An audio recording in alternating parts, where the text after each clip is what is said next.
Fees sir. மா எதுக்கு வளையல் கழட்டுறீங்க? இல்லை மேடம், பிள்ளை சம்பளமே 15,000 தான். இதில் ஹாஸ்டல் ஃபீஸு எப்படி? மா இங்க வாங்க.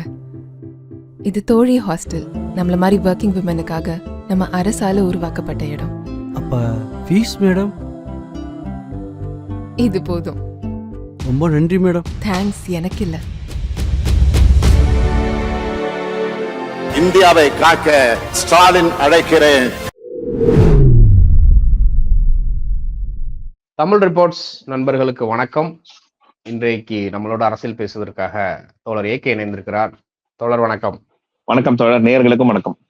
தோழர், மளமளவென சரியும் பாஜகவின் செல்வாக்கு. மோடி அப்படின்னாலே இன்னைக்கு எதிர்ப்பு அலைதான் அப்படிங்கிற மாதிரி இந்த ட்ரெண்ட் வந்து அப்படி டோட்டலா ஷிஃப்ட் ஆகிட்டு வருது. குறிப்பா காங்கிரஸ் கட்சியினுடைய தேர்தல் அறிக்கை அப்படிங்கிறது ஒரு மிகப்பெரிய ஒரு குண்டை தூக்கி பாஜக மேல போட்ட மாதிரி இன்னைக்கு முழிச்சுக்கிட்டு கிடக்கானுங்க அப்படின்னே சொல்லலாம். முன்னாள் தலைமை தேர்தல் அதிகாரி குரைஷி அவர்கள் வந்து ஒரு கருத்தை ஒரு நகைச்சுவையா சொல்லியிருக்கிறாரு.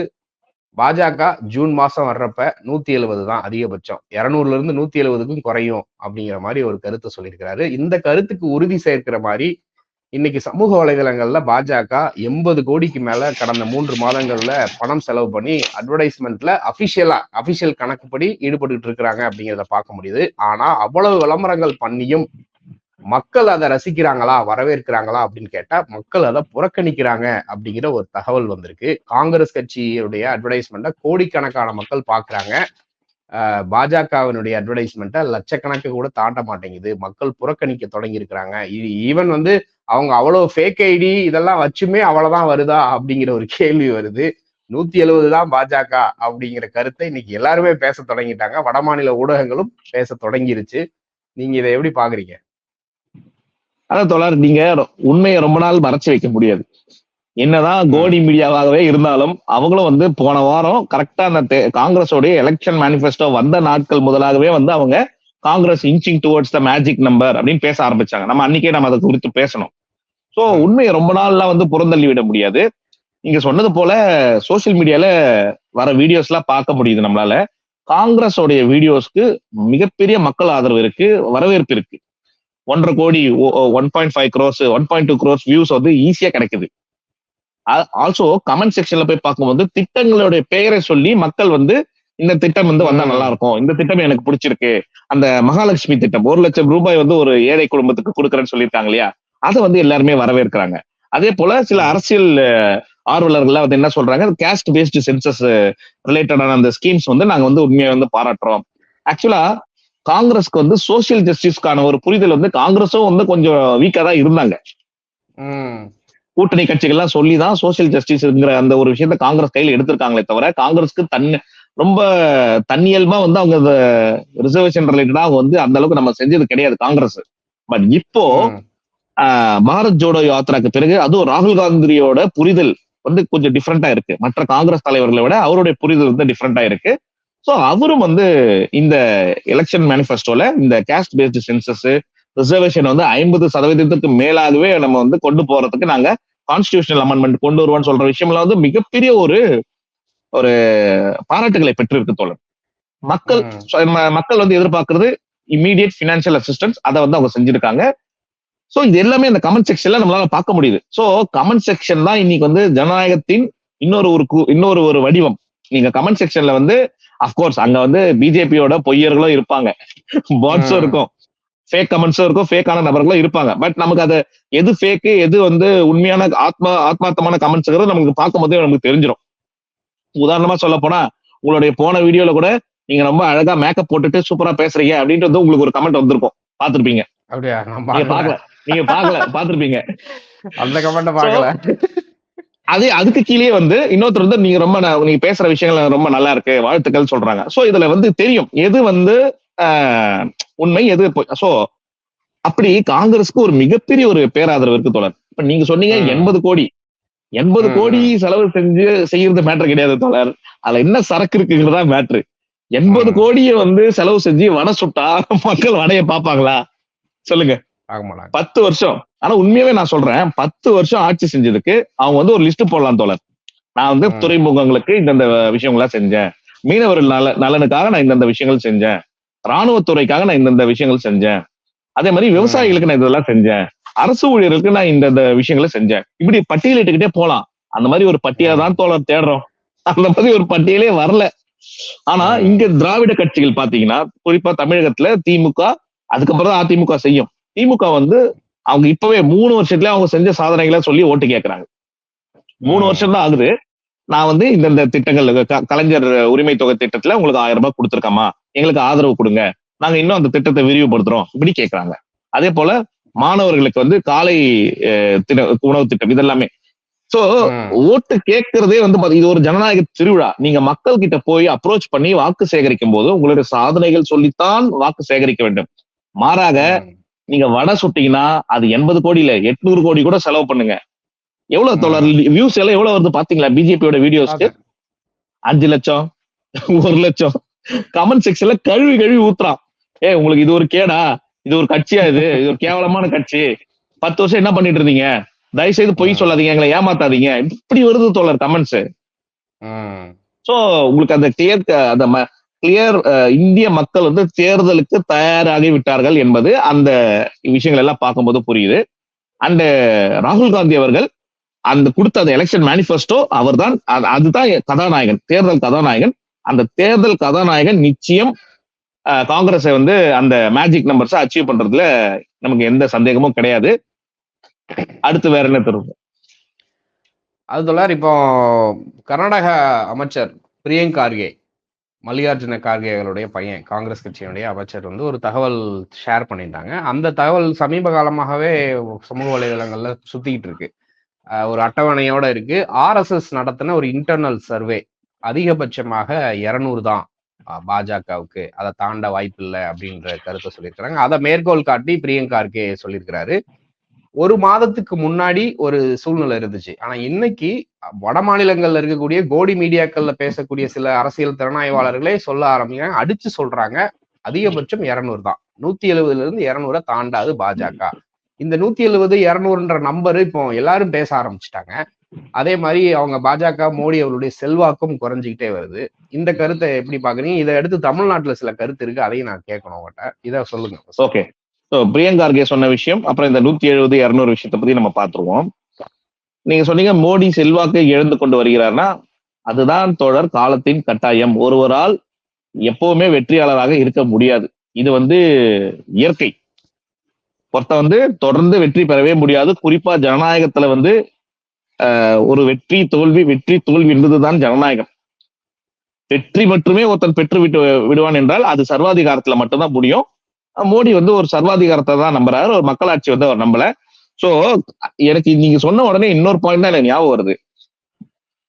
இந்த தேர்தல்ல மோடி அவர்கள் வெற்றி பெற்று விட்டால் அது பிஜேபிக்கே ஆபத்து அப்படின்னு நம்ம முதல்வர் சொல்லியிருக்காரு. ஐயா ஸ்டாலின் வந்து சொல்லியிருக்காரு. இல்ல, அந்த கட்டுரை வந்து இந்தியா டைம்ஸ்ல வந்து வந்திருக்கு. முதல்வர் பேசின அந்த விஷயங்கள் வந்து, மோடி அவர்கள் 3வது முறை பிரதமர் ஆகிவிட்டால் அத பிஜேபிக்கே ஆபத்தா போய் முடியும். ஏன்னா பிஜேபிங்கிற ஒரு அமைப்பையே காலி பண்ணிடுவார் அவரு. எல்லா இன்ஸ்டிடியூஷனும் தன்னுடைய காலடிக்குள்ள கொண்டு வந்துருவார். சோ RSS பிஜேபி இதெல்லாம் செகண்டரி ஆயிடும். அதுக்கப்புறம் அது ஒரு ஒன் மேன் ஷோ ஆயிடும். சோ அதனால இந்த தேர்தலை வந்து கண்டிப்பா மக்கள் வந்து அவரை வந்து வீட்டுக்கு அனுப்பணும் அப்படின்னு வந்து முதல்வர் சொல்லியிருக்காரு, தமிழக முதல்வர். அதை வந்து நேயர்களுக்கு நம்ம சொல்லிடலாம். இந்த 170 200 சொல்றீங்க, அது வந்து நம்ம வந்து ஒரு 1 மந்த்தா பேசிக்கிட்டு இருக்கோம். ஏன்னா இங்க வந்து நல்லாட்சி எதுவும் நடக்கல. வெறும் வெறுப்பினால் கட்டப்பட்ட ஒரு ஆட்சிக்கு வந்து நிச்சயம் வந்து மக்கள் வந்து ஆதரவு தர மாட்டார்கள். 2019 ஏதோ அந்த புல்வாமா அது இதுன்னு சொல்லிட்டு இவங்க ஒரு ஜிமிக்ஸ் பண்ணாங்க. அது மக்கள் கிட்ட அந்த டைம்ல இன்னொரு வாய்ப்பு கொடுங்க நாங்க செய்யறோம், இன்னொரு வாய்ப்பு கொடுங்க நாங்க செய்யறோம் அப்படின்னு சொல்லி ஏமாத்தி அது போல வந்து ஒரு விஷயத்த செஞ்சாங்க. சோ பிரியங்கா கார்கே வந்து கரெக்டா தான் சொல்லியிருக்காரு. RSS வந்து ஒரு இன்டர்னல் சர்வே எடுத்தது, 200 கீழே தான் உங்களுக்கு இடம் இருக்கும் அப்படிங்கிற அந்த விஷயத்தை வந்து அவர் வந்து சொல்லியிருக்காரு. பிரியங்கா கார்கே அதை மட்டும் சொல்லல தோழர், அமித்ஷா பத்தின சில சுவாரஸ்யமான விஷயங்களையும் சொல்லியிருக்காரு. அதாவது இவங்க வெள்ள நிவாரண நிதினு நமக்கு தராம இருக்காங்க. யாரு? நிர்மலா சீதாராமன் அவர்கள் நம்மள வந்து நம்ம கொடுத்த நிதியும் பிச்சைன்னு சொன்னவங்க. ஆனா அவங்க வந்து வெள்ள நிவாரண நிதி தரல. இது நமக்கு தான் நடக்குதான்னு பார்த்தா கர்நாடகாலயும் வந்து ஒரு வறட்சி ஒண்ணு நிலவியது. அந்த வறட்சியை வந்து அவங்க அதை கால்குலேட் பண்ணி எங்களுக்கு இந்த வறட்சி நிவாரண நிதியை வந்து கொடுங்க அப்படின்னு வந்து கேட்கறாங்க. அதுக்கு முறையான விண்ணப்பத்தையும் அவங்க வந்து கொடுக்குறாங்க. ஆனா அமித்ஷா வந்து தேர்தல் மேடைகள் என்ன சொல்றாரு, இவங்க விண்ணப்பிக்கவே இல்லை, நீ வந்து அவங்களுக்கும் இவங்க தரல, தரலன்னா தரலன்னு ஒத்துக்கோங்க. நாங்க தரல, எங்க கிட்ட நிதி இல்ல, இல்ல நாங்க பாத்துட்டு இருக்கோம், இன்னும் கொஞ்சம் நல்லா தரேன்னு சொல்லணும். ஆனா வந்து ஒரு அப்பட்டமான பச்சை பொய்ய வந்து மக்கள் மன்றத்துல சொல்றாரு. காங்கிரஸ் அரசாங்கம் வந்து உரிய நேரத்துல வந்து விண்ணப்பிக்கல அப்படிங்கிறாரு. அவங்க ஆதாரத்தோட போடுறாங்க. 31ஆம் தேதி லாஸ்ட் டேட், அதாவது அக்டோபர் 30ஆம் தேதி லாஸ்ட் டேட்னா 23ஆம் தேதியே நாங்க வந்து அப்ளை பண்ணிட்டோம். அதுக்கு அந்த டிபார்ட்மெண்ட் செக்ரட்டரி வந்து அக்னாலஜ்மெண்ட் லெட்டர் எங்களுக்கு கொடுத்துட்டாரு. இப்படி இருக்கும் போது ஒரு ஹோம் மினிஸ்டர் வந்து இப்படி மக்கள் மன்றத்துல வந்து போய் பேசுவது எங்களால வந்து நாங்க ரொம்ப துரதிருஷ்டமா நாங்க வந்து கருதுறோம் அப்படின்னு வந்து பேசியிருக்காரு பிரியங்க் கார்கே. இன்னும் அவர் அமித்ஷா பத்திர பல்வேறு அலிகேஷன் சொல்றாரு. இந்த அரசாங்கத்தை வந்து மக்கள் வந்து தூக்கி எறிவார்கள், 200 என்னை பொறுத்த வரைக்கும் அதிகம் அப்படிங்கறத ஒரு பிரியங்க் கார்கே சொல்றாரு. அண்ட் இன்னொன்னு, கர்நாடகாவில பிஜேபிக்கு வந்து 25 இடம் ஜெயிப்பாங்க, 25 இடத்துல ஜெயிச்சிருவாங்கன்னு சொல்லிட்டு அவங்களே வந்து ஒரு இட்டு கட்டி ஒரு இப்ப எப்படி தமிழ்நாட்டுல வந்து புதிய தலைமுறையை வச்சுக்கிட்டு ஒரு நம்பர்ஸ் வந்து கிரியேட் பண்றாங்களோ அதே போல அங்கேயும் செய்யறாங்க. அதையும் வந்து அவர் சொல்றாரு, சுட்டி காட்டுறாரு. இவங்க வந்து எந்த எக்ஸ்ட்ரீமுக்கும் போய் சொல்லுவாங்க, இவங்க செஞ்ச ஒரு விஷயத்த இவங்களால சொல்லி வாக்கு சேகரிக்க முடியாது, பொய் சொல்லிதான் இவங்களால வந்து வாக்கு சேகரிக்க முடியும்னு பிரியங்க் கார்கே அப்பட்டமா அமித்ஷாவை பார்த்து மினிஸ்டர் ஆஃப் மிஸ்இன்ஃபர்மேஷன் அப்படின்னு ஒரு குற்றச்சாட்டு வச்சிருக்காரு தோழர். சோ இதெல்லாம் நேயர்களுக்கு முதல்ல போய் சேரணும், அவங்களே முடிவு பண்ணட்டும் எத்தகைய ஒரு ஆட்சி நடக்குது. 150 170 சீட்டு ஏன் சொல்றோங்கிறது நம்ம சொல்லல, கிரவுண்ட் ரியாலிட்டி அதுதான். மக்கள் கிட்ட இருக்கிற அதிருப்தி அண்ட் ஆல்சோ இவர்கள் ஆட்சி முறை வந்து அந்த அளவுக்கு இருக்கு. சோ அதனால இதுதான் தோழர் கால யதார்த்தம். இறுதியான கேள்வி தோழர், இதுல 2 பார்ட்டா கேட்கிறேன். பிஜேபியினுடைய செல்வாக்கு வேகமாக குறைவதற்கு மிக முக்கிய காரணம் காங்கிரஸ் கட்சியினுடைய தேர்தல் வாக்குறுதிக்கு முன் பின் அப்படின்னே பிரிக்கலாம். அவங்க வாக்குறுதி கொடுத்ததுக்கு அப்புறம் மிகப்பெரிய அளவுல செல்வாக்கு வந்து காங்கிரஸ் கட்சிக்கு மக்கள் மத்தியில் ஆதரவு பெருகி இருக்கு. அதுல குறிப்பா ராகுல் காந்தி வந்து நேத்து ஒரு காரியத்தை சொல்லியிருக்கிறாரு, நீங்க கூட பார்த்திருப்பீங்க அந்த காரியத்தை. 16 லட்சம் கோடி பெரும் முதலாளிகளுக்கு தள்ளுபடி பண்ண அந்த பணத்தை வச்சு இந்த மன்ரேகா திட்டத்துக்கு வந்து பல வருஷத்துக்கு வந்து அந்த திட்டத்துக்கு அந்த பணத்தை பயன்படுத்தி இருக்க முடியும், லட்சோப லட்ச ஏழை மக்கள் பயன்பட்டிருப்பாங்க அப்படின்ற ஒரு கருத்தை சொல்லியிருக்கிறாரு. தமிழ்நாட்டுல ஜேபி நட்டா அப்புறம் ராஜ்நாத் சிங், இன்னைக்கு பாத்தீங்கன்னா மோடி அவர்களுடைய ஊர்வலம் வேற போகுது. ஜேபி நட்டா ராஜ்நாத் சிங் எல்லாம் வெறும் காலி சேர் கிட்ட பேசிட்டு இருந்ததை பார்க்க முடியுது.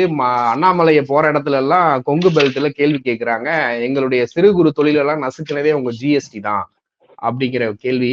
குஷ்பு வந்து எனக்கு உடம்பு சரியில்லை அப்படின்னு சொல்லிட்டு ஒதுங்கிக்கிட்டதை பார்க்க முடியுது. இந்த ராகுல் காந்தி அவர்களுடைய அந்த விஷயம், இது 2ஐயும் எப்படி பாக்குறீங்க? சோ குஷ்புன்னு சொன்னோட எனக்கு சிரிப்பு வருது, மன்னிக்கும், அதை நம்ம லாஸ்டா பேசுவோம். சோ ராகுல் காந்தி அவர்களுடைய விஷயத்துக்கு வருவோம். அவர் சொன்னது கார்பரேட்டுகளுக்கு வந்து இந்த அரசு 16 லட்சம் கோடி தள்ளுபடி பண்ணியிருக்காங்க.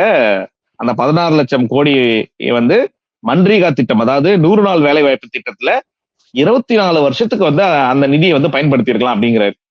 சோ மக்களுக்கு வந்து இப்ப இந்த கருத்து போய் சேரணும். 24 வருஷம் நம்மளுடைய சாதாரண விளிம்பு நிலை மக்கள் 100 நாள் வேலை வாய்ப்பு திட்டத்துல அவங்களுக்கு வந்து ஊதியம் தரலாம். 24 வருஷம், 1 வருஷம் 2 வருஷம் கிடையாது இல்ல தோழர், 24 வருஷத்துக்கு கொடுக்கலாம். கூடுதலா நான் இன்னொரு என்னோட அப்சர்வேஷனா நான் என்ன பாக்குறேன்னா, 16 லட்சம் கோடி தள்ளுபடி பண்ணிருக்காங்க கார்பரேட்ஸ்களுக்கு. அந்த 16 லட்சம் கோடி இருந்தா தமிழ்நாட்டுக்கு வந்து 3-4 வருஷத்துக்கு பட்ஜெட்டே போட்டுரும்.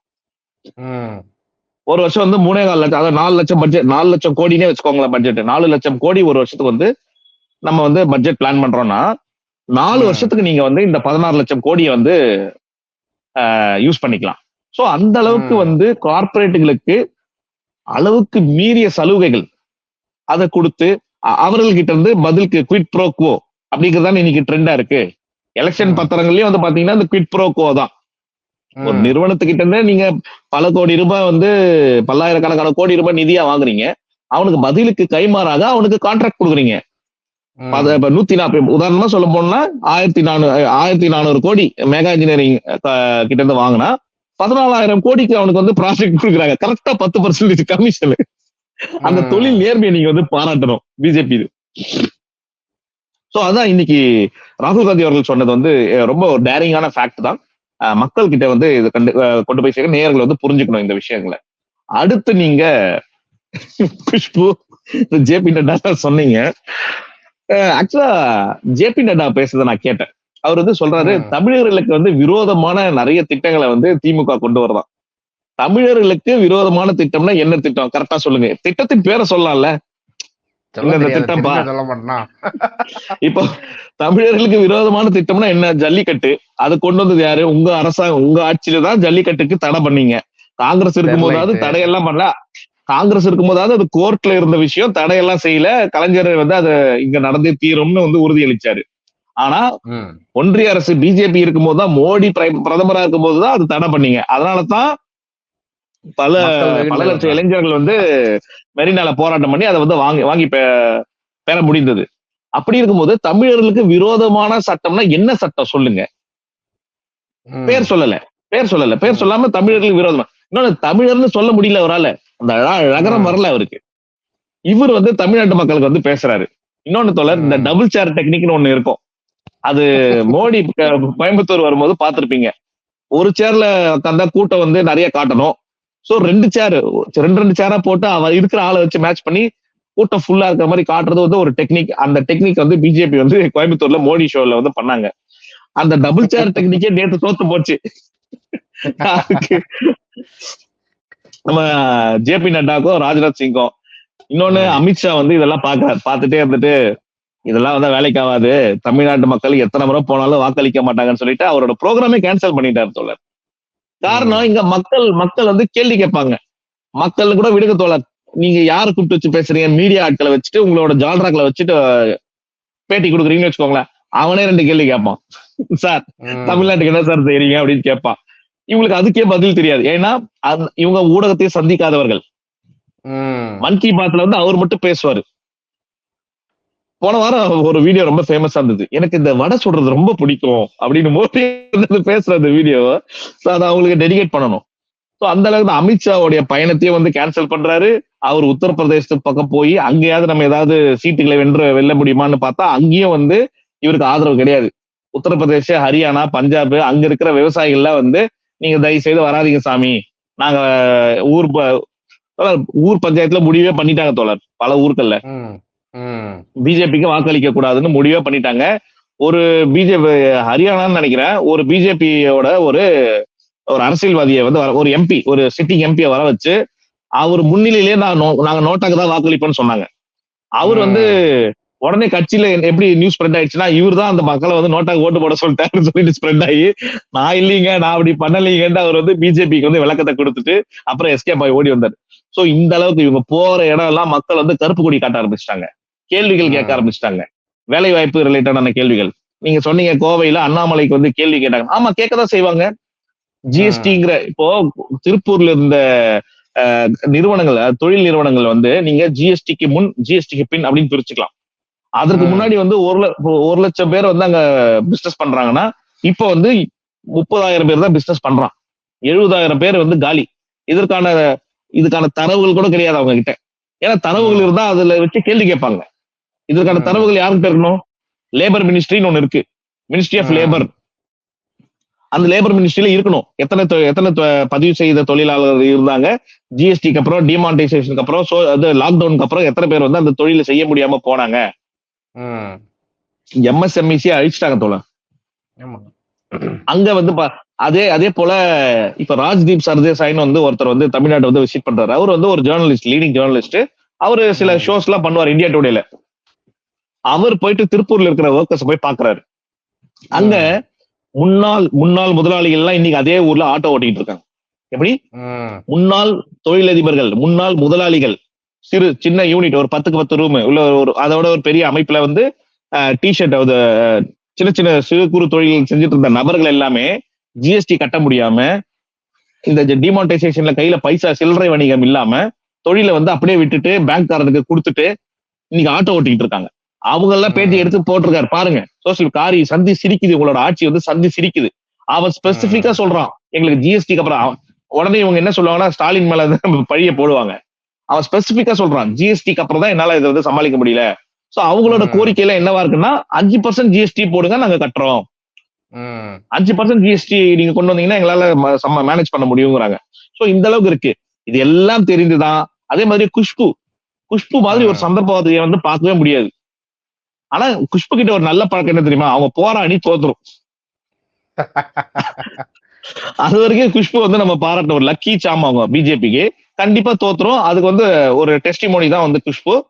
தோழர் இவங்க வந்து மக்கள் வந்து பார்த்து பிச்சைன்னு இப்ப சொன்னாங்க இல்லையா, அதெல்லாம் வந்து ரொம்ப கொச்சையா தானே பேசினாங்க. போன கேட்பாங்கல்ல மக்கள். கோயம்புத்தூர் சரி, உங்க ஹஸ்பண்ட் சுந்தர்சி கோயம்புத்தூர் தானே போறது, கோயம்புத்தூர்ல போய் கேளுங்க, ஓட்டு கேளுங்க. தேர்தல் டைம்ல இது எப்படி தெரியுமா இருக்கு, கல்யாண மாப்பிள்ளை மேடைக்கு வந்து தாலி கட்ட மாட்டானா, நீங்க நேரம் பொண்ணு வந்து அவங்க வீட்டுக்கு அனுப்பி வச்சிடணுமா, அந்த மாதிரி இருக்கு. ஏமா தேர்தல்ல மக்கள் கிட்ட வந்து பார்த்துதாமா நீங்க வாக்கு சேகரிக்கணும். எனக்கு as I'm suffering from fever kindly grant me leave for 2 days அப்படின்னு கேட்டு எஸ்கேப் ஆகுறீங்கன்னா அதுதான் தமிழகம், அதுதான் திராவிட மண், அதுதான் பெரியார் மண். அந்த பயம் தான் இங்க யார் ஆட்சி செய்யணும் யார் ஆட்சி செய்யக்கூடாதுங்கிற தீர்மானிக்கிற சக்தி. அது வரைக்கும் குஷ்பு நம்ம பாராட்டுறோம். பயந்துட்டு போனீங்க, பயந்துட்டு போனதாவே இருக்கட்டும், நல்ல போத்திக்கிட்டு வீட்டுக்குள்ள பத்திரமா இருங்க, ட்விட்டர்ல வந்து சண்டை போடுங்க, அவ்வளவுதான். தேர்தல் காலத்துல வந்துடாதீங்க. தொடர்ந்து பேசலாம். நன்றி தோழர். நன்றி நன்றி நன்றி.